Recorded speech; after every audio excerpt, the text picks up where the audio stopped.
मैं चाहता हूँ कि ठेके सीधे खोलने चाहिए। कारपोरेशन बन जानी चाहिए। नवजोत सिंह सिद्धू ने भी पहली कैबिनेट ਦੇ ਵਿੱਚ ਕਿਹਾ ਸੀਗਾ। विरोधी धिरां 'ਚ शराब ਦਾ शोर है। 2-3-4 हज़ार करोड़ का भी इलीगल सेल का चूना लग्या शराब बिकी है। 15 ਦਿਨਾਂ ਦੇ ਵਿੱਚ ਅਸੀਂ ਦੁੱਧ ਦਾ ਦੁੱਧ ਪਾਣੀ ਦਾ ਪਾਣੀ ਕਰ ਦਾਂਗੇ। ਵੇਚਣ ਵਾਲੇ शराब कर रहे ने।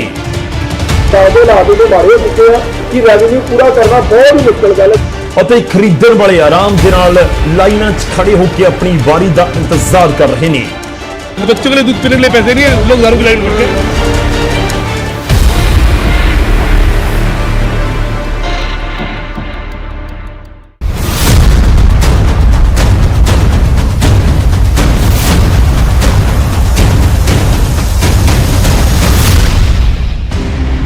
ਜਦੋਂ ਲਾਕਡਾਊਨ ਦੇ ਵਿੱਚ ਦੇਸ਼ ਕਰੋਨਾ ਦੇ ਨਾਲ ਲੜਨ ਦੇ ਤਰੀਕੇ ਲੱਭ ਰਿਹਾ ਹੈ, ਉਸ ਵੇਲੇ ਪੰਜਾਬ 'ਚ ਸ਼ਰਾਬ ਦੇ ਉੱਤੇ ਸਿਆਸੀ ਸੰਗਰਾਮ ਛਿੜਿਆ ਹੈ। ਹਰ ਪਾਸੇ ਤੋਂ ਆંકੜਿਆਂ ਦੀ ਬਾਜ਼ੀਗਰੀ ਚੱਲ ਰਹੀ ਹੈ। ਸਰਕਾਰ ਮੁਨਾਫੇ ਦਾ ਢੋਲ ਪਿੱਟ ਰਹੀ ਹੈ ਅਤੇ ਵਿਰੋਧੀ ਧਿਰ ਕਹਿੰਦਾ ਨਹੀਂ ਥੱਕ ਰਿਹਾ ਕਿ ਘਾਟਾ ਘੁਟਾਲੇ ਦੋਨੋਂ ਹੋਏ ਨੇ। ਪਰ ਇਹਨੇ ਸਾਰੇ ਦਾਅਵਿਆਂ ਦੇ ਵਿਚਾਲੇ ਆਖਿਰ ਹਕੀਕਤ ਕੀ ਹੈ ਅਤੇ ਪੰਜਾਬ ਦੀ ਆਵਾਮ ਉੱਤੇ ਸ਼ਰਾਬ ਦਾ ਇਹ ਰੌਲਾ ਕਿਵੇਂ ਅਸਰ ਪਾ ਰਿਹਾ ਹੈ? ਅੱਜ ਬਸ ਇਹੀ ਸਭ ਜਾਣਨ ਸਮਝਣ ਦੀ ਕੋਸ਼ਿਸ਼ ਹੋਵੇਗੀ, ਕਿਉਂਕਿ ਸ਼ਰਾਬ ਦੀ ਕਮਾਈ ਕੋਈ ਤਾਂ ਗਟਕ ਰਿਹਾ ਹੈ। ਪੰਜਾਬ ਉਹ ਸੂਬਾ ਹੈ ਜਿੱਥੇ ਜੰਮ ਕੇ ਸ਼ਰਾਬ ਪੀਤੀ ਜਾਂਦੀ ਹੈ ਅਤੇ ਜ਼ਿਆਦਾ ਸ਼ਰਾਬ ਪੀਣ ਦਾ ਸਿੱਧਾ ਮਤਲਬ ਹੈ ਸਰਕਾਰ ਨੂੰ ਆਮਦਨ ਵੀ ਜ਼ਿਆਦਾ ਹੋਣਾ। ਲੇਕਿਨ ਇੱਥੇ ਗਣਿਤ ਉਲਟਾ ਹੀ ਹੈ। ਸ਼ਰਾਬ ਨਾਲ ਸਰਕਾਰ ਨੂੰ ਜਿੰਨੀ ਆਮਦਨ ਹੋਣੀ ਚਾਹੀਦੀ ਸੀ ਉਨੀ ਆਮਦਨ ਨਜ਼ਰ ਨਹੀਂ ਆ ਰਹੀ ਅਤੇ ਲੋਕਡਾਊਨ ਦੇ ਦੌਰਾਨ ਇਹ ਗਣਿਤ ਹੋਰ ਵੀ ਆਸਾਨੀ ਦੇ ਨਾਲ ਸਾਹਮਣੇ ਆਇਆ ਹੈ।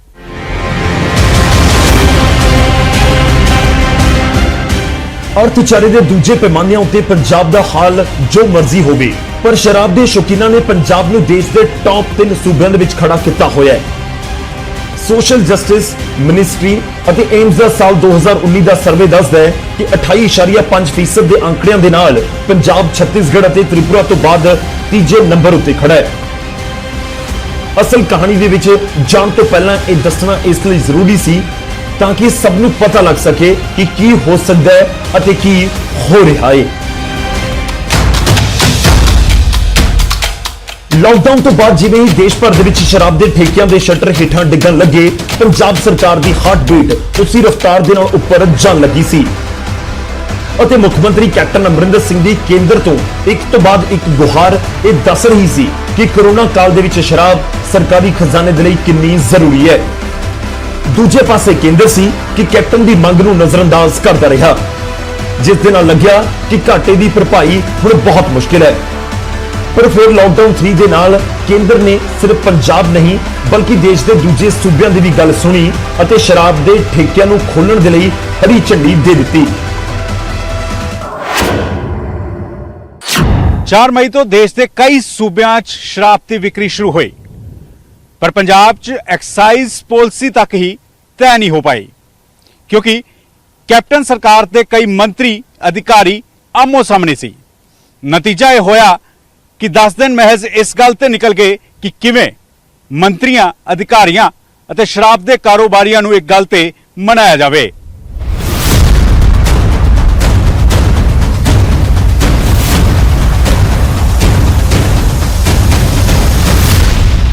ਜਿਸ ਦੌਰ ਦੇ ਵਿੱਚ ਪੰਜਾਬ ਗਿਲੇ ਸ਼ਿਕਵਿਆਂ ਤੇ ਮਨਾਉਣ ਦੇ ਵਿੱਚ ਉਲਝਿਆ ਸੀ, ਉਸੇ 10 ਦਿਨ ਦੇ ਸਮੇਂ ਦੇ ਵਿੱਚ ਦਿੱਲੀ ਨੇ ਸ਼ਰਾਬ ਤੋਂ ਤਕਰੀਬਨ 170 ਕਰੋੜ ਦੀ ਕਮਾਈ ਕਰ ਲਈ। ਸ਼ਰਾਬ ਦੀਆਂ ਦੁਕਾਨਾਂ ਇਸ ਤਰ੍ਹਾਂ ਗੁਲਜ਼ਾਰ ਸਨ ਮਨੋ ਪਿਆਸੀ ਧਰਤੀ ਦੇ ਉੱਤੇ ਮੀਂਹ ਦੀਆਂ ਬੂੰਦਾਂ ਗਿਰ ਰਹੀਆਂ ਹੋਣ। ਲੰਬੀਆਂ ਲੰਬੀਆਂ ਕਤਾਰਾਂ ਕੈਮਰਿਆਂ ਦੇ ਵਿੱਚ ਕੈਦ ਸੀ। 70% ਜ਼ਿਆਦਾ ਰੇਟ ਦੇ ਬਾਵਜੂਦ ਵੀ ਖਰੀਦਦਾਰੀ ਉੱਤੇ ਕੋਈ ਅਸਰ ਨਹੀਂ ਪਿਆ ਅਤੇ ਜਦੋਂ ਦਿੱਲੀ ਸਰਕਾਰ ਇਸ ਕਮਾਈ ਤੋਂ ਖਜ਼ਾਨੇ ਦੀ ਸਿਹਤ ਸੁਧਾਰ ਰਹੀ ਸੀ, ਪੰਜਾਬ ਦੇ ਵਿੱਚ ਠੇਕੇ ਸੁੰਨੇ ਪਏ ਸੀ। ਜ਼ਿਆਦਾਤਰ ਥਾਵਾਂ ਤੇ ਤਾਂ ਸ਼ਟਰ ਤੱਕ ਨਹੀਂ ਚੁੱਕੇ ਗਏ ਅਤੇ ਜਿੱਥੇ ਖੁੱਲੇ ਦੀ ਉੱਥੇ ਤਕਰੀਬਨ ਸੁੰਨਾਪਣ ਹੀ ਸੀ।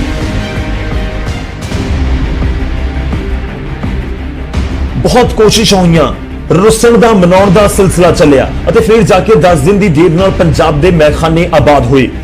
ਅੰਦਾਜ਼ਾ ਇਹ ਸੀ ਕਿ ਪੰਜਾਬ ਦੇ ਵਿੱਚ ਭੀੜ ਦੇ ਰਿਕਾਰਡ ਟੁੱਟ ਜਾਣਗੇ, ਠੇਕਿਆਂ ਦੇ ਵਿੱਚ ਸ਼ਰਾਬ ਪਈ ਘਟ ਜਾਏਗੀ ਅਤੇ ਸਰਕਾਰ ਦੇ ਲਈ ਡਿਮਾਂਡ ਪੂਰੀ ਕਰਨਾ ਮੁਸ਼ਕਿਲ ਹੋ ਜਾਏਗਾ। ਪਰ ਇੱਥੇ ਤਾਂ ਪਿਕਚਰ ਹੀ ਵੱਖਰੀ ਸੀ। ਲੋਕ ਜਾਣਨਾ ਚਾਹੁੰਦੇ 5600 ਕਰੋੜ ਜਿਹੜਾ ਮਦਰ ਆਫ ਆਲ ਸਕੈਮਸ ਹੈ ਉਹ ਗਏ ਪੈਸੇ ਕਿੱਥੇ ਗਏ। ਆ ਜਿਹੜੇ 3 ਸਾਲ ਹੋ ਗਏ ਸਰਕਾਰ ਦੇ ਕਿਉਂ ਘਟ ਜਾਂਦੀ ਆਮਦਨ ਜੋ ਟਾਰਗੇਟ ਦਿੰਦੇ ਆ ਨਿਬੜਦਾ ਨਹੀਂ। ਪਿਛਲੇ ਹਫ਼ਤੇ 10 ਦਿਨ ਤੋਂ ਜਿਸ ਤਰੀਕੇ ਦੇ ਨਾਲ ਸ਼ਰਾਬ ਨੇ ਪੰਜਾਬ ਸਰਕਾਰ ਦੇ ਵਿੱਚ ਪੁਆੜੇ ਪਵਾਏ ਨੇ, ਮਾਲੀਏ ਦਾ ਬਹੁਤ ਵੱਡਾ ਨੁਕਸਾਨ ਹੋਇਆ ਹੈ। ਦੇਖੋ ਮੈਂ ਤਾਂ ਇਹ ਕਹਿੰਦਾ ਕਿ ਨੈਕਸਸ ਟੁੱਟਣਾ ਚਾਹੀਦਾ। ਸਿਆਸਤ ਤੇ ਸ਼ਰਾਬ ਦਾ ਅਜਿਹਾ ਸਰੂਪ ਜੜਿਆ ਕਿ ਦਿਨ ਰਾਤ ਉੱਠਦੇ ਬੈਠਦੇ ਬਸ ਸ਼ਰਾਬ ਹੀ ਸ਼ਰਾਬ ਹੈ।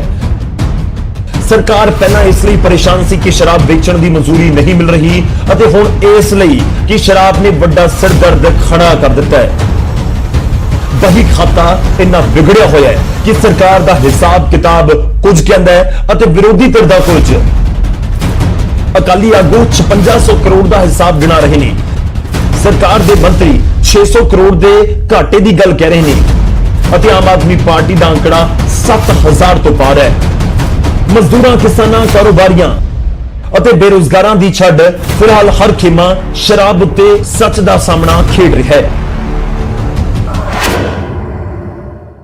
ਨਵੀਂ ਪਾਲਿਸੀ ਨੂੰ ਲੈ ਕੇ ਜਦ ਮੁੱਖ ਸਕੱਤਰ ਕਰਨ ਅਵਤਾਰ ਅਤੇ ਮੰਤਰੀਆਂ ਦੇ ਵਿਚਾਲੇ ਵਿਵਾਦ ਸਾਹਮਣੇ ਆਇਆ ਤਾਂ ਵਿਰੋਧੀਆਂ ਨੇ ਵੀ ਇਸ ਹਲਚਲ ਤੇ ਨਜ਼ਰਾਂ ਟਿਕਾ ਲੀਆਂ ਅਤੇ ਜਦੋਂ ਮੌਕਾ ਮਿਲਿਆ ਤਾਂ ਛਾਣਬੀਨ ਕਰ ਆਪਣੇ ਅੰਕੜਿਆਂ ਦੇ ਨਾਲ ਸਾਹਮਣੇ ਵੀ ਆਏ। ਬਹੁਤ ਵੱਡਾ 5600 ਕਰੋੜ ਦਾ ਲਿਕਰ ਸਕੈਮ ਦੀ ਇਹ ਗੱਲ ਚੱਲ ਰਹੀ ਹੈ ਜਿਹਦਾ ਬਾਰ-ਬਾਰ ਜ਼ਿਕਰ ਹੋ ਰਿਹਾ। ਇੱਕ ਪਾਸੇ ਖਜ਼ਾਨਾ ਮੰਤਰੀ ਸਾਹਿਬ ਕਹਿੰਦੇ ਖਜ਼ਾਨਾ ਖਾਲੀ ਔਰ ਦੂਜੇ ਪਾਸੇ ਕਾਂਗਰਸ ਦੇ ਲੀਡਰ 5600 ਕਰੋੜ ਦੀ ਲਿਕਰ ਸਮਗਲਿੰਗ, ਖਜ਼ਾਨੇ ਨੂੰ ਘਾਟਾ ਪਹੁੰਚਾਉਣ ਦਾ ਕੰਮ ਕਰ ਰਹੇ। ਇੱਕ ਗੱਲ ਵੀ ਮੰਨ ਕੇ ਚੱਲੋ, ਇੱਕ ਸ਼ਰਾਬ ਦੀ ਬੋਤਲ 'ਚ 70% ਸਰਕਾਰ ਦੇ ਟੈਕਸਿਸ ਨੇ। ਜੇ ਬਗੈਰ ਟੈਕਸਿਸ ਦੇ ਵਿਕਰੀ ਹੈ ਤੇ ਤੁਸੀਂ ਚੂਨਾ ਕਿਹਨੂੰ ਹੈ ਉਹ 3600 ਕਰੋੜ ਜਿਹਦਾ ਬਾਰ-ਬਾਰ ਜ਼ਿਕਰ ਹੋ ਰਿਹਾ। ਅੰਕੜਿਆਂ ਦੇ ਗਣਿਤ ਉੱਪਰ ਹੇਠਾਂ ਹੋ ਸਕਦੇ ਨੇ ਪਰ ਇੱਕ ਗੱਲ ਤਾਂ ਪੱਕੀ ਹੈ ਕਿ ਪੰਜਾਬ ਦੇ ਵਿੱਚ ਜਨਤਾ ਕਰਫਿਊ ਤੋਂ ਬਾਅਦ ਤੋਂ ਹੀ ਸ਼ਰਾਬ ਦੀਆਂ ਦੁਕਾਨਾਂ ਲਾਕਡਾਊਨ ਦੇ ਦੌਰਾਨ ਬੰਦ ਸੀ। ਸ਼ਰਾਬ ਬਣਾਉਣ ਵਾਲੀਆਂ ਡਿਸਟਿਲਰੀ ਸੈਨੀਟਾਈਜ਼ਰਸ ਦੇ ਉੱਤੇ ਜ਼ੋਰ ਲਗਾ ਰਹੀਆਂ ਸੀ ਅਤੇ ਘਾਟੇ ਦਾ ਮੀਟਰ ਲਗਾਤਾਰ ਚਾਲੂ ਸੀ। ਪਰ ਸਰਕਾਰ ਦਾ ਇਹ ਘਾਟਾ ਕਿਸੇ ਦੇ ਲਈ ਮੁਨਾਫੇ ਦਾ ਸੌਦਾ ਸਾਬਤ ਹੋ ਰਿਹਾ ਸੀ। ਕਰਫਿਊ ਦੀਆਂ ਪਾਬੰਦੀਆਂ ਦੇ ਵਿਚਾਲੇ ਰਾਜਪੁਰਾ ਦੇ ਵਿੱਚ ਠੀਕ ਇਸੇ ਥਾਂ ਤੇ ਸਰਕਾਰ ਨੂੰ ਚੂਨਾ ਲਗਾਉਣ ਦਾ ਸਮਾਨ ਤਿਆਰ ਹੋ ਰਿਹਾ ਸੀ। ਹਾਈ ਪ੍ਰੋਫਾਈਲ ਜ਼ਿਲ੍ਹੇ ਦੀ ਪੁਲਿਸ ਦੇ ਨੱਕ ਦੇ ਹੇਠਾਂ ਨਾ ਸਿਰਫ ਨਕਲੀ ਸ਼ਰਾਬ ਬਣਦੀ ਰਹੀ ਬਲਕਿ ਇੱਥੋਂ ਸਪਲਾਈ ਦਾ ਵੀ ਕੰਮ ਚੱਲਦਾ ਰਿਹਾ। ਕਹਿਣ ਤਾਂ ਇਹ ਕੋਲਡ ਸਟੋਰ ਸੀ ਪਰ ਇਸਤੇਮਾਲ ਸ਼ਰਾਬ ਦੀ ਫੈਕਟਰੀ ਦੇ ਤੌਰ ਦੇ ਉੱਤੇ ਕੀਤਾ ਜਾ ਰਿਹਾ ਸੀ। ਜਦੋਂ ਕਰਫਿਊ ਦੇ 15 ਤੋਂ 20 ਦਿਨਾਂ ਦੇ ਵਿੱਚ ਕਾਰੋਬਾਰ ਨੇ ਰਫ਼ਤਾਰ ਫੜੀ ਫਿਰ ਜਾ ਕੇ ਕਿਤੇ ਪੁਲਿਸ ਨੂੰ ਇਸ ਦੀ ਖਬਰ ਲੱਗੀ। ਛਾਪਾ ਪਿਆ ਅਤੇ ਨਾਮੀ ਬ੍ਰਾਂਡ ਦੀਆਂ ਬੋਤਲਾਂ ਤੋਂ ਲੈ ਕੇ ਸ਼ਰਾਬ ਬਣਾਉਣ ਦਾ ਪੂਰਾ ਸਾਜੋ ਸਮਾਨ ਬਰਾਮਦ ਕਰ ਲਿਆ ਗਿਆ। ਨਜਾਇਜ਼ ਡਿਸਟਿਲਰੀ ਵਾਂਗੂ ਚੱਲ ਰਹੀ ਉਹ ਯੂਨਿਟ ਇੱਕ ਬੰਦ ਪਿਆ ਕੋਲਡ ਸਟੋਰ ਜਿਹਦਾ ਬਿਜਲੀ ਦਾ ਕਨੈਕਸ਼ਨ ਵੀ ਹੈ ਨਹੀਂ। ਉਹਦੇ ਪਿਛਲੇ ਪਾਸੇ ਕਹਿ ਦੋ ਵੀ ਇੱਕ ਜਨਰੇਟਰ ਦੀ ਮਦਦ ਦੇ ਨਾਲ ਇਹ ਜਿਹੜਾ ਯੂਨਿਟ ਜਿਹੜਾ ਚਲਾਇਆ ਜਾ ਰਿਹਾ ਸੀ। ਛਾਪੇਮਾਰੀ ਤੋਂ ਬਾਅਦ ਹੌਲੇ-ਹੌਲੇ ਪਰਤਾਂ ਖੁੱਲਣ ਲੱਗੀਆਂ ਅਤੇ ਤਾਰ ਇੱਕ ਤੋਂ ਬਾਅਦ ਦੂਜੇ ਪਿੰਡ ਤੱਕ ਜੁੜਨ ਲੱਗੇ। ਫਿਰ ਪਤਾ ਲੱਗਿਆ ਕਿ ਮਾਫੀਆ ਕਿੰਨੀ ਬੇਫਿਕਰੀ ਦੇ ਨਾਲ ਇੱਥੇ ਕੰਮ ਕਰ ਰਿਹਾ ਸੀ। ਇਸੇ ਤਰ੍ਹਾਂ ਦਾ ਇੱਕ ਛਾਪਾ ਅਪ੍ਰੈਲ ਮਹੀਨੇ ਦੇ ਵਿੱਚ ਖੰਨਾ 'ਚ ਵੀ ਪਿਆ ਸੀ। ਇੱਥੇ ਵੀ ਨਾਮੀ ਬ੍ਰਾਂਡ ਨਾਲ ਸ਼ਰਾਬ ਤਿਆਰ ਹੋ ਰਹੀ ਸੀ ਜਿਸ ਨੂੰ ਕਰਫਿਊ ਦੇ ਦੌਰਾਨ ਪੰਜਾਬ ਭਰ ਦੇ ਵਿੱਚ ਸਪਲਾਈ ਕੀਤਾ ਜਾਂਦਾ ਸੀ। ਯਾਨੀ ਸਰਕਾਰੀ ਤੌਰ ਉੱਤੇ ਸ਼ਰਾਬ ਦੀ ਵਿਕਰੀ ਬੰਦ ਸੀ ਪਰ ਮਾਫੀਆ ਆਪਣਾ ਧੰਦਾ ਚਲਾ ਰਿਹਾ ਸੀ। ਸਰਕਾਰ ਸ਼ਰਾਬ ਦੇ ਠੇਕੇ ਬੰਦ ਹੋਣ ਨਾਲ ਨੁਕਸਾਨ ਦੀ ਦੁਹਾਈ ਦੇ ਰਹੀ ਸੀ ਅਤੇ ਖੰਨਾ ਤੋਂ ਬਾਅਦ ਜਦੋਂ ਸੀਐਮ ਦੇ ਜ਼ਿਲ੍ਹੇ ਦੇ ਵਿੱਚ ਹੀ ਇੰਨੀ ਵੱਡੀ ਛਾਪੇਮਾਰੀ ਹੋ ਜਾਵੇ ਤਾਂ ਫਿਰ ਵਿਰੋਧੀ ਪਾਰਟੀਆਂ ਨੇ ਤਾਂ ਮੁੱਦਾ ਬਣਾਉਣਾ ਹੀ ਸੀ। ਸੋ ਲੱਗੇ ਹੱਥ ਫੜੇ ਗਏ ਲੋਕਾਂ ਦੇ ਸਿਆਸੀ ਕਨੈਕਸ਼ਨ ਵੀ ਲੱਭ ਲਏ ਗਏ। ਰਾਜਪੁਰੇ 'ਚ ਹੋਇਆ। ਫਿਰ ਤੁਸੀਂ ਸ਼ਰਮਾ ਜੀ ਨੇ ਤੁਸੀਂ ਕੋ ਲਾਈਵ ਹੋਏ ਸੀ, ਉਹ 2 ਮਈ ਨੂੰ ਲਾਈਵ ਹੋਏ ਸੀ। ਉਹੀ ਫੈਕਟਰੀ ਹੁਣ 15 ਮਈ ਨੂੰ ਜਾ ਕੇ ਅਨਰਥ ਹੁੰਦੀ ਹੈ। ਲੋਕਡਾਊਨ ਦੇ ਸਮੇਂ 'ਚ ਇੱਕ ਫੈਕਟਰੀ ਚਲਾਉਣਾ ਜਦ ਨਾਰਮਲ ਜਿਹੜਾ ਬਿਜ਼ਨਸਮੈਨ ਹੈ ਜਿਹੜਾ ਇਹ ਐਕਸਾਈਜ਼ ਮਾਲੀਆ ਸਰਕਾਰਾਂ ਨੂੰ ਦਿੰਦਾ ਹੈ, ਚਾਹੇ ਉਹ ਕਿਹੜੀ ਮਰਜ਼ੀ ਇੰਡਸਟਰੀ ਹੈ, ਉਹਨੂੰ ਤਾਂ ਵਿਚਾਰੇ ਨੂੰ ਲੇਬਰ ਪ੍ਰੋਬਲਮ ਵੀ ਆ ਰਹੀ ਹੈ, ਉਹਨੂੰ ਬਿਜਲੀ ਦੇ ਬਿੱਲ ਦੀ ਪ੍ਰੋਬਲਮ ਵੀ ਆ ਰਹੀ ਹੈ, ਉਹਨੂੰ ਆਪ ਦਾ ਕਾਰੋਬਾਰ ਚਲਾਉਣ ਦੀ ਪ੍ਰੋਬਲਮ ਵੀ ਆ ਰਹੀ ਹੈ, ਕਿਉਂਕਿ demand and supply the issue, ਉਹਨੂੰ ਲੇਬਰ ਦੇ ਇਸ਼ੂਜ਼ ਵੀ ਆ। ਮਗਰ ਇਹ ਵੇਖੋ ਜਿਹੜੇ 2 ਨੰਬਰ ਦੇ ਧੰਦੇ ਕਰ ਰਹੇ ਸੀ ਸਰਕਾਰ ਦੀ ਮਦਦ ਦੇ ਨਾਲ, ਉਹਨਾਂ ਨੂੰ ਨਾ ਲੇਬਰ ਪ੍ਰੋਬਲਮ ਨਾ ਬਿਜਲੀ ਪ੍ਰੋਬਲਮ। ਅਕਾਲੀ ਦਲ ਦੀ ਮੰਨੀਏ ਤਾਂ ਸਰਕਾਰ ਨੂੰ ਚੂਨਾ ਲਗਾਉਣ ਵਾਲਿਆਂ ਦੇ ਵਿੱਚ ਖੁਦ ਕਾਂਗਰਸੀ ਵੀ ਸ਼ਾਮਲ ਸਨ, ਜਿਨ੍ਹਾਂ ਦੀ ਵਜ੍ਹਾ ਨਾਲ ਕਰਫਿਊ ਦੇ ਦੌਰਾਨ ਵੀ ਸ਼ਰਾਬ ਦੀ ਸਪਲਾਈ ਹੁੰਦੀ ਰਹੀ ਅਤੇ ਨਤੀਜਾ ਅੱਜ ਇਹ ਹੈ ਕਿ ਸ਼ਰਾਬ ਦੇ ਠੇਕੇ ਖੁੱਲਣ ਤੋਂ ਬਾਅਦ ਵੀ ਉਹ ਭੀੜ ਗਾਇਬ ਹੈ ਜਿਸ ਦੀ ਉਮੀਦ ਕੀਤੀ ਜਾ ਰਹੀ ਸੀ। ਜਦੋਂ ਕਿ ਆਮ ਆਦਮੀ ਪਾਰਟੀ ਨੂੰ ਲੱਗਦਾ ਹੈ ਕਿ ਕਾਂਗਰਸ ਵੀ ਉਸੇ ਤਰਜ਼ ਦੇ ਉੱਤੇ ਕੰਮ ਕਰ ਰਹੀ ਸੀ ਜਿਵੇਂ ਕਦੇ ਅਕਾਲੀ ਦਲ ਕਰਿਆ ਕਰਦਾ ਸੀ। ਉਹ ਮਾਫੀਆ ਤਾਂ ਇਹਨਾਂ ਕੋਲੇ ਆ ਸਾਰਾ, ਰੇਤ ਵਾਲਾ ਵੀ, ਰੇਤਾ ਵੀ ਨਹੀਂ ਬੰਦ ਹੋਇਆ, ਰਾਤ ਨੂੰ ਰੇਤੇ ਦੀਆਂ ਗੱਡੀਆਂ ਵੀ ਚੱਲਦੀਆਂ ਰਹੀਆਂ ਨੇ। ਜਿਹੜਾ ਮਾਫੀਆ ਤਾਂ ਸਾਰਾ ਰੈਵਨਿਊ ਵਾਲਾ ਇਹਨਾਂ ਕੋਲੇ ਹੈ। ਤਾਂ ਫਿਰ ਸਿਰਫ ਫਰਕ ਕੀ ਪੈਂਦਾ, ਰਜਿਸਟਰ ਵਾਲਾ ਬੰਦਾ ਪਹਿਲਾਂ ਅਕਾਲੀਆਂ ਦਾ ਪੈਂਦਾ ਹੁੰਦਾ ਸੀ 10 ਸਾਲ, ਹੁਣ 3 ਸਾਲ ਤੋਂ ਇਹਨਾਂ ਦਾ ਰਜਿਸਟਰ ਤੇ ਬੰਦਾ ਪੈਂਦਾ। ਵਿਰੋਧੀ ਧਿਰ ਦੇ ਲਗਾਤਾਰ ਤਿੱਖੇ ਹੁੰਦੇ ਤੇਵਰਾਂ ਦੇ ਵਿਚਾਲੇ ਕੈਪਟਨ ਅਮਰਿੰਦਰ ਸਿੰਘ ਨੇ ਬਹੁਤ ਕਰੜੇ ਲਹਿਜ਼ੇ ਵਿੱਚ ਡੀਜੀਪੀ ਨੂੰ ਹੁਕਮ ਜਾਰੀ ਕਰ ਦਿੱਤੇ ਸਨ ਕਿ ਜਿਸ ਕਿਸੇ ਵੀ ਇਲਾਕੇ 'ਚ ਸ਼ਰਾਬ ਦਾ ਗੈਰ ਕਾਨੂੰਨੀ ਕਾਰੋਬਾਰ ਮਿਲਿਆ, ਉਸ ਦੇ ਲਈ ਇਲਾਕੇ ਦੇ ਐਸਐਚਓ ਅਤੇ ਡੀਐਸਪੀ ਜ਼ਿੰਮੇਵਾਰ ਹੋਣਗੇ।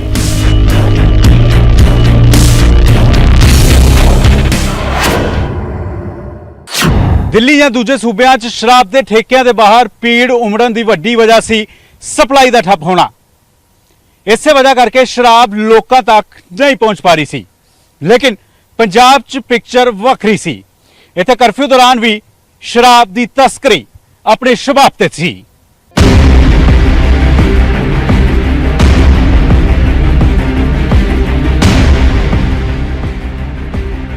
ਸਰਕਾਰੀ ਹੁਕਮਾਂ ਦੇ ਮੁਤਾਬਿਕ ਸ਼ਰਾਬ ਦੀਆਂ ਦੁਕਾਨਾਂ ਦੇ ਸ਼ਟਰ ਤਾਂ ਡਾਊਨ ਸਨ, ਪਰ ਬੰਦ ਸ਼ਟਰ ਤੋਂ ਵੀ ਖੁੱਲਮ ਖੁੱਲਾ ਸ਼ਰਾਬ ਦਾ ਕਾਰੋਬਾਰ ਚੱਲਦਾ ਰਿਹਾ। ਨਿਊਜ਼ 18 ਦੇ ਕੈਮਰੇ ਦੇ ਵਿੱਚ ਕੈਦ ਮੋਹਾਲੀ ਦੀਆਂ ਤਸਵੀਰਾਂ ਕਰਫਿਊ ਦੇ ਦੌਰ ਦੀਆਂ ਨੇ। ਉਹੀ ਦੌਰ ਜਿਸ ਦੇ ਵਿੱਚ ਨੁਕਸਾਨ ਦਾ ਹੋ ਹੱਲਾ ਸ਼ਰਾਬ ਕਾਰੋਬਾਰੀ ਮਚਾ ਰਹੇ ਨੇ।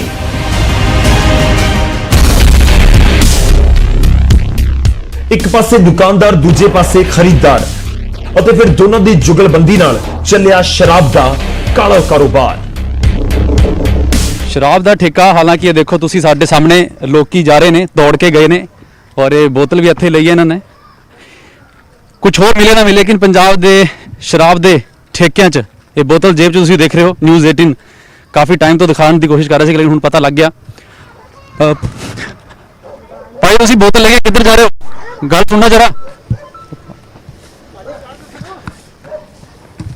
ਭਾਜੀ ਸੁਣ ਤਾਂ ਲਓ।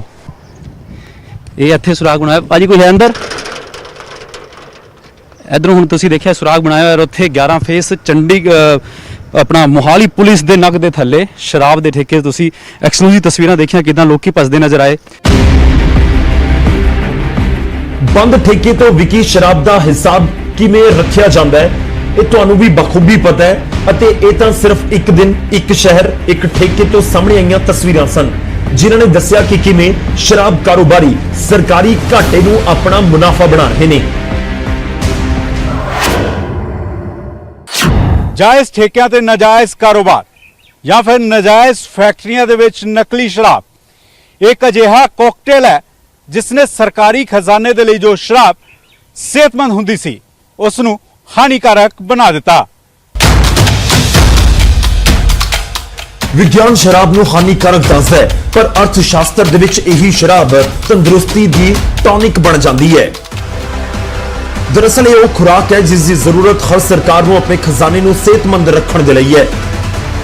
ਰਿਜ਼ਰਵ ਬੈਂਕ ਆਫ ਇੰਡੀਆ ਦੇ ਅੰਕੜੇ ਦੱਸਦੇ ਨੇ ਕਿ ਸਾਲ 2019-2020 ਵਿੱਚ ਸਾਰੇ ਸੂਬਿਆਂ ਨੇ ਮਿਲ ਕੇ ਤਕਰੀਬਨ 15,000 ਕਰੋੜ ਮਹੀਨੇ ਦੀ ਕਮਾਈ ਸਿਰਫ ਸ਼ਰਾਬ ਤੋਂ ਹੀ ਕੀਤੀ। ਪਰ ਲਾਕਡਾਊਨ ਦੀ ਵਜ੍ਹਾ ਨਾਲ ਹਾਲਾਤ ਬਦਲੇ ਲੱਗਣ ਲੱਗੇ, ਖਾਸ ਤੌਰ ਤੇ ਪੰਜਾਬ ਵਿੱਚ। ਹਰ ਕੋਈ ਇਸ ਗੱਲ ਨੂੰ ਲੈ ਕੇ ਫਿਕਰਮੰਦ ਸੀ ਕਿ ਪੰਜਾਬ 'ਚ ਸ਼ਰਾਬ ਦੀ ਵਿਕਰੀ ਉਸ ਤਰੀਕੇ ਦੇ ਨਾਲ ਨਹੀਂ ਹੋ ਰਹੀ ਜਿਵੇਂ ਕਿ ਦੂਜੇ ਸੂਬਿਆਂ ਦੇ ਵਿੱਚ ਹੋ ਰਹੀ ਹੈ। ਘਾਟੇ ਦੇ ਵੱਖੋ-ਵੱਖ ਆંકੜੇ ਵੀ ਸਾਹਮਣੇ ਆਉਣ ਲੱਗੇ, ਲੇਕਿਨ ਉਸ ਵੇਲੇ ਕੈਪਟਨ ਸਰਕਾਰ ਦੇ ਆંકੜਿਆਂ ਨੇ ਹਰ ਕਿਸੇ ਨੂੰ ਹੈਰਾਨ ਕਰ ਦਿੱਤਾ।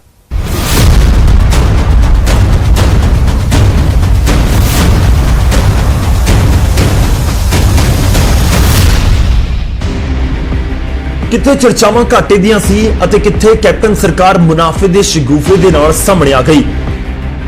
ਜੀ ਹਾਂ, ਜਦੋਂ ਵਿਰੋਧੀਆਂ ਤੋਂ ਲੈ ਕੇ ਆਪਣਿਆਂ ਨੇ ਨੁਕਸਾਨ ਦਾ ਰਾਗ ਅਲਾਪਿਆ ਸੀ, ਉਸ ਵੇਲੇ ਆਬਕਾਰੀ ਵਿਭਾਗ ਨੇ ਦਾਅਵਾ ਠੋਕ ਦਿੱਤਾ ਕਿ 2019-2020 ਵਿੱਚ ਘਾਟਾ ਨਹੀਂ ਬਲਕਿ ਨੁਕਸਾਨ ਹੋਇਆ ਹੈ। ਬਸ ਅੰਕੜਿਆਂ ਦੀ ਬਾਜ਼ੀਗਰੀ ਇਹੀ ਹੈ ਕਿ ਮੁਨਾਫਾ ਨੁਕਸਾਨ ਦਾ ਪੈਮਾਨਾ ਆਪਣਾ ਤੈਅ ਕੀਤਾ ਟੀਚਾ ਨਹੀਂ ਬਲਕਿ ਪਿਛਲੇ ਵਿੱਤੀ ਸਾਲ ਦੀ ਕਮਾਈ ਹੈ। ਵਿਭਾਗ ਦੇ ਮੁਤਾਬਕ ਵੈਸੇ ਤਾਂ 2019-20 ਦੇ ਵਿੱਚ ਕਮਾਈ 5015 ਕਰੋੜ ਰੁਪਏ ਹੈ, ਪਰ ਦੂਜੇ ਖਰਚ ਅਤੇ ਟੈਕਸ ਜੋੜਨ ਤੋਂ ਬਾਅਦ ਅੰਕੜਾ 5222 ਕਰੋੜ ਹੋ ਜਾਂਦਾ ਹੈ।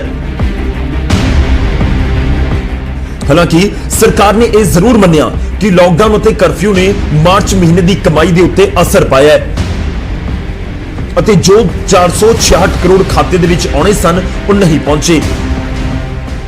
ਪਰ ਕੀ ਇਹ ਪੂਰੀ ਤਸਵੀਰ ਹੈ? ਕਿਉਂਕਿ ਅਸਲ ਅੰਕੜੇ ਸਾਫ਼ ਦੱਸਦੇ ਨੇ ਕਿ ਕੈਪਟਨ ਸਰਕਾਰ ਪਿਛਲੇ 3 ਸਾਲ ਤੋਂ ਆਪਣੇ ਹੀ ਤੈਅ ਕੀਤੇ ਟਾਰਗੇਟ ਤੱਕ ਨਹੀਂ ਪਹੁੰਚ ਸਕੀ, ਜਿਸ ਵਜ੍ਹਾ ਨਾਲ ਮਹਿਕਮੇ ਨੂੰ ਲਗਾਤਾਰ ਘਾਟੇ ਦਾ ਸਾਹਮਣਾ ਕਰਨਾ ਪੈ ਰਿਹਾ ਹੈ।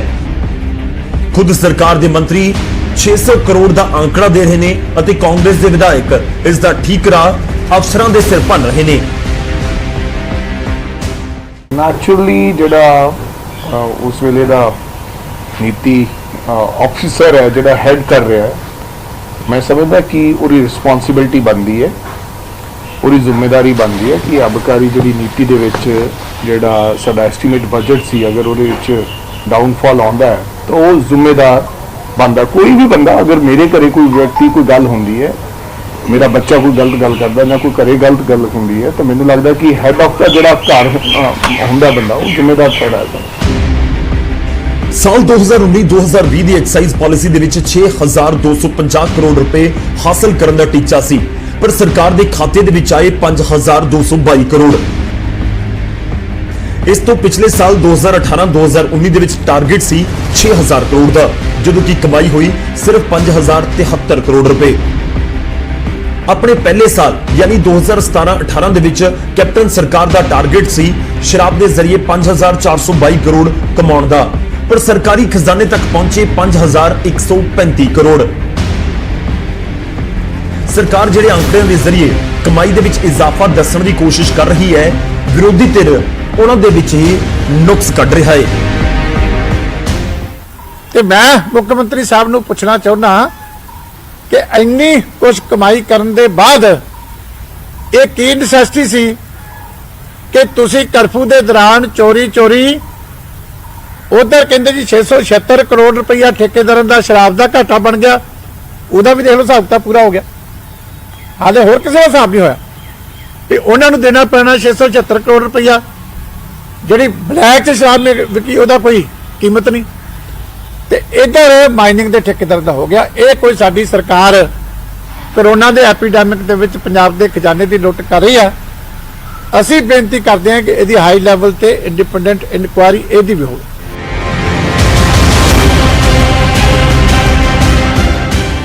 ਇੱਕ ਪਾਸੇ ਲਗਾਤਾਰ ਵਾਧਾ ਘਾਟਾ ਤੇ ਦੂਜੇ ਪਾਸੇ ਬੇਲਗਾਮ ਮਾਫੀਆ, ਦੋਨੋਂ ਹੀ ਸਰਕਾਰ ਨੂੰ ਪਰੇਸ਼ਾਨ ਕਰ ਰਹੇ ਨੇ, ਪਰ ਇਸ ਤੋਂ ਜ਼ਿਆਦਾ ਪਰੇਸ਼ਾਨੀ ਤਾਂ ਆਪਣਿਆਂ ਦੇ ਚੁੱਭਦੇ ਤੀਰਾਂ ਤੋਂ ਹੈ, ਜੋ ਯਾਦ ਦਿਵਾ ਰਹੇ ਨੇ ਕਿ ਜੇਕਰ ਸਮੇਂ ਉੱਤੇ ਉਹਨਾਂ ਦੀ ਗੱਲ ਮੰਨ ਲਈ ਹੁੰਦੀ ਤਾਂ ਅੱਜ ਹਾਲਾਤ ਕੁਝ ਹੋਰ ਹੁੰਦੇ।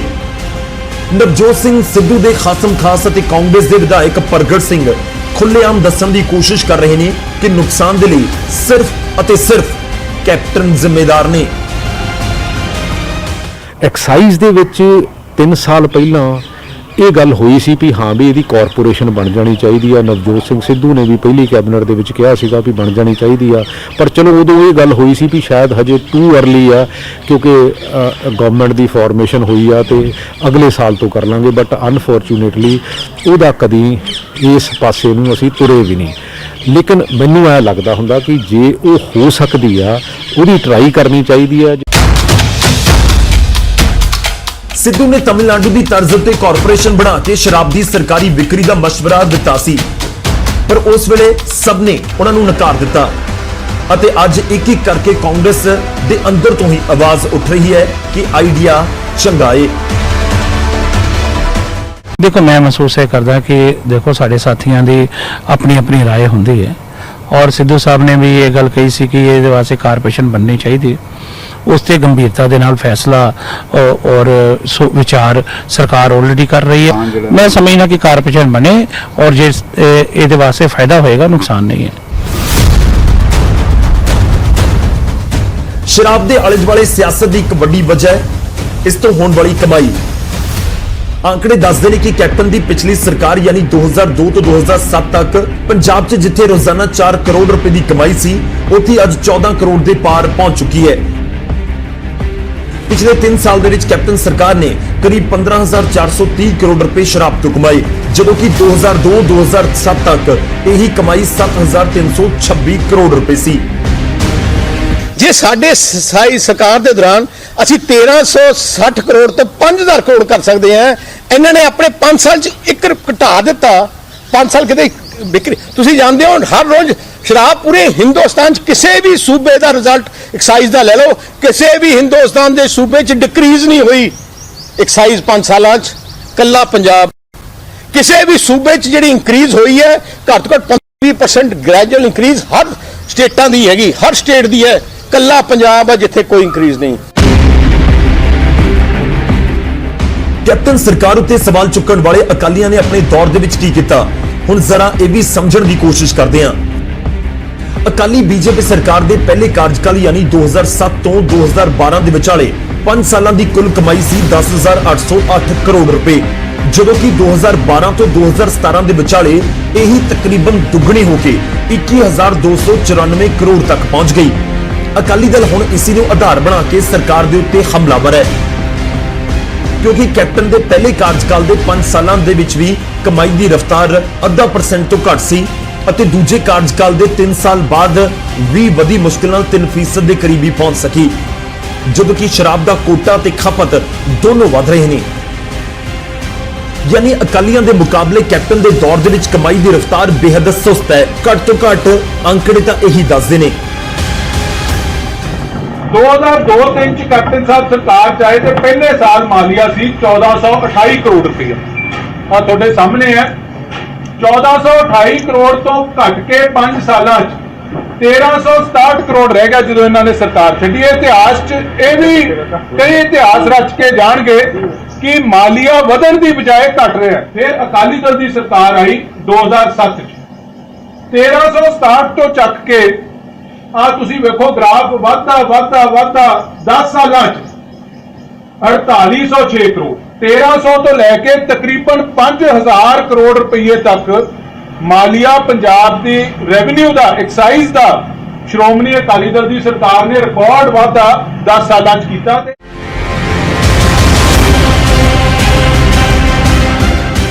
ਹੁਣ ਇਕੱਲੇ ਵਿਰੋਧੀ ਅਜਿਹੀ ਗੱਲ ਕਹਿੰਦੇ ਹੋਣ ਤਾਂ ਸ਼ਾਇਦ ਸਰਕਾਰ ਨਜ਼ਰਅੰਦਾਜ਼ ਕਰ ਦਿੰਦੀ, ਪਰ ਇੱਥੇ ਤਾਂ ਆਲਮ ਇਹ ਹੈ ਕਿ ਵਿਰੋਧੀਆਂ ਤੋਂ ਕਿਤੇ ਜ਼ਿਆਦਾ ਤਲਖ ਤੇਵਰ ਆਪਣਿਆਂ ਦੇ ਨੇ।